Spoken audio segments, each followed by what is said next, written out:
Hey everyone, it's Miss K back with another Japanese with Miss K video.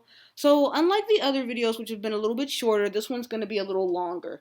That's just because we have a lot of vocab and we have a lot of grammar points in this one as well. So, as just a reminder, I am not a teacher or anything like that. While I do have a degree in Japanese, I only continue to self study just so that I can keep myself immersed in the language so that I do not lose it.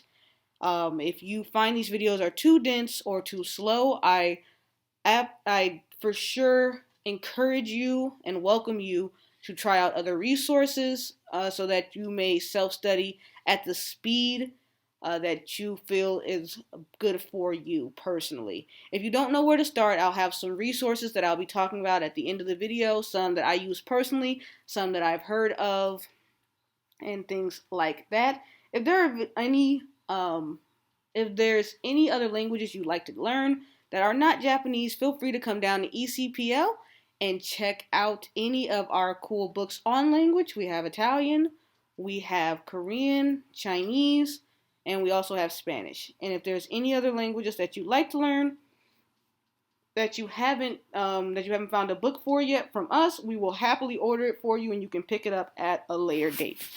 So on with the video. The first new vocab we're going to learn is words that point.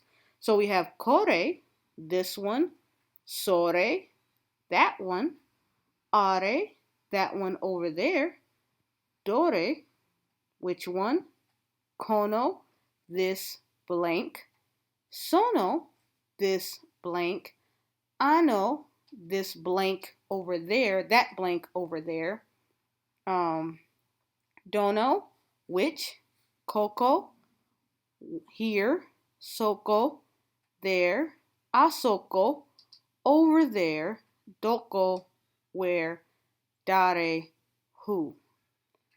So those are the words that we're going to start off with. There's still more vocab to go, but these words are going to be particular to the grammar points that we'll be learning in this video. So more vocab. Now we have things. Impitsu, pencil. Kasa, umbrella. Kaban, bag. Kutsu, shoes. Saifu, wallet. Jinzu, jeans, which is not the same word for pants. There's a different word for pants. Jisho, dictionary. Jitensha, bicycle. Shinbun, newspaper. Tishatsu, t-shirt. Toke, watch or clock. There's a little bit of a misspelling there, but it's supposed to say toke. Noto, notebook. Pen, boshi, hat or cap. Hon is book. And the last part of vocab, I know this is a lot of vocab, but it's a lot of cool words that I'm guessing you guys want to know anyway, so it works out. Food, we have oishi, which means delicious when you're describing food. Sakana, fish. Tonkatsu, pork cutlet, which is very good, might I add. Niku, meat. Yasai, vegetables. Gohan, which is a generalized statement, more of a, it's like meal, or it could mean rice, because you eat rice with every meal normally. So it's one or the other, depending on how you're talking about it. Asa Gohan, breakfast. Hiru Gohan, lunch. Ban Gohan, dinner. And then we have places. Just in case you just get on a plane and decide to go to Japan tomorrow, you at least know the name of some of these places. Kisaten, cafe. Ginko, bank. Toire, toilet or restroom. Toshokan, library. Yubin Kyoku, post office, which is one of my favorite words in the Japanese language, next to tokidoki, which means sometimes. Those words are my favorite. I don't know why, and I will always remember them no matter if I ever forget the language. So now we're going to move on to our grammar points. As I stated earlier, with the words that point that we learned, these are the ones that are going to be what our grammar points will be around this time. So we use kore, sore, are, and dore when we talk about items that we do not know the name of. this thing, that thing over there, that one, and so on and so forth. Kore refers to things that are close to you, the speaker. Sore is something that is close to the person that you're talking to. Are, it refers to the item that is not close to either of you. And dore, like nani, instead of using the particle wa, it uses the particle ga instead, because dore is more of just which. So there's no need for that one to be explained. Kore, sore, are, dore, practice. Kore wa ikura desu ka? How much is this? Sore wa 3,000 yen desu. That is 3,000 yen. Are wa watashi no pen desu. That is my pen over there. Dore ga desu ka? Which one is it? Which, as in that you are talking about. Ikura means how much, and in means yen, which is also Japanese currency. On to grammar point 2. Kono, sono, ano, dono. When you want to be more specific, you would use these, and you use these words with a noun connected to the end.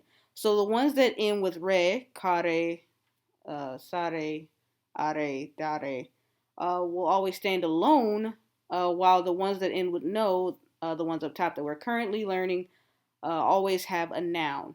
So kono, once again, refers to things that are close to you, the speaker. Sono is something that is close to the person that you are talking to. Ano refers to the thing that is neither close to you or the person. And dono, like dare, is also once again followed with ga and not wa, as it is also saying which blank are you referring to. So here's some practice for kono, sono, ano, and dono. Kono toke wa ikura desu ka? Sono toke wa 3,000 yen desu. How much is that watch? That watch is 3,000 yen. Ano toke wa 3,500 yen desu. That watch over there is 3,500 yen. Dono toke ga 3,500 yen desu ka? Which watch is 3,500 yen? On to our last and final grammar point.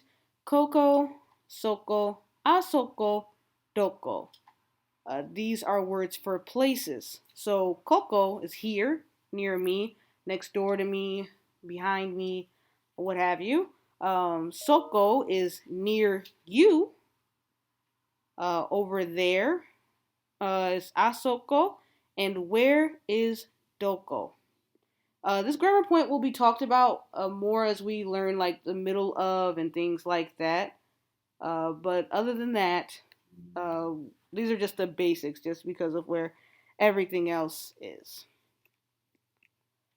So now we're going to koko, soko, and asoko and doko practice. Sumimasen. Yubin Kyoku wa doko desu ka? Excuse me, where's the post office? Asoko desu is what you could say if it's right over there, if you're pointing to it. Or you would, in parentheses, that's why it puts Yubin Kyoku. It's more of saying you're answering the question without having to say the post office, because you're just pointing across. So now that we're done with our grammar points, here are some helpful resources that I use and other people have used as well to help further their self-study and help them when they are at a loss for words or don't exactly know what they're doing. Some of the things I did use while I was in Japan, such as Jisho, which is a dictionary website and an app. You can say the word you're looking for. If you don't know how to spell it, you can spell it out, and you can also type the kanji in, depending on how advanced you are. It was very helpful to me. They have a website and they have an app for the iPhones, which phone I use. So I'm sure it goes across platforms, because I believe some of my friends who did not have iPhones also use the app. Duolingo, everyone makes jokes about this one. It's got the cute little owl. Duolingo I have found to be helpful when it comes to remembering certain things. They move a little bit faster, I notice, but if that's kind of what you're into and you like something on the go, then I would recommend it.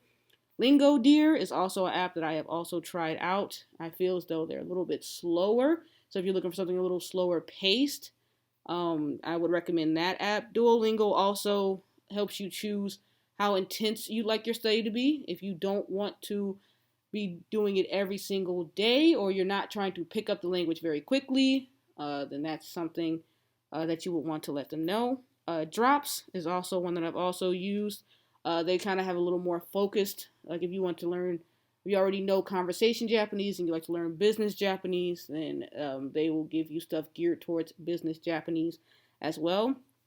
Busu is also an app that I've used. Once again, it's not my cup of tea, but it might be for you. These are all language apps that can all be downloaded. Some of them have paid subscriptions depending on how far you do or don't want to go. So they're not all completely free, so I definitely will not advertise that. The Genki textbooks are what I've been studying from, what I started studying from. I know that some people say that they are sort of dense because they kind of pack a lot into one, and they are a little hard to understand if you do not have the workbook. You can purchase these on Amazon, which is where I ended up finding mine. And there's 2 books to the Genki. There's Genki 1 and Genki 2. And then after that, you kind of move over to a different textbook. Recently, I've seen these Japanese from Zero books. They can also be found on Amazon. From what I've seen, I've never used them. They are a little bit slower once again. So they have a multiple books a series instead, as opposed to where Genki only has 2. Japanese from Zero has at least 5 or 6 from what I saw. So it's really about what kind of studying you like to do if you ball on a budget. There are more, and I will try to find other Japanese textbooks. I know a lot of my friends self-study, so I can definitely keep offering resources for you guys. Let me know in the comments below if that's something you'd like. YouTube. Obviously, you're on YouTube watching this video, so you know that YouTube can be helpful. There are various other YouTube channels with who have natural speakers who are better at this than I am. And while I would not like to lose any viewers, still they can also help you out, because I might be going too slow or too fast, or you just might need something a little more interesting to look at. Quizlet. If you know what Quizlet is and you've used it before, it's great for flashcards. Other people make flashcards, so you can check out other people's Japanese decks. If you're doing something basic, you can make your own and study them on your phone. Quizlet goes with you wherever you go. So if you don't like paper like me, and you really don't like sitting around with flashcards, and you'd rather just scroll through them on your phone or on a website, or make your own quizzes, or however you want to do it, it's up to you if flashcards are your thing. So thanks for watching this video, and I'll try to get another one out for you guys. These take a little long to make, so they're a little hard for me. But don't forget to practice, and I'll see you next time.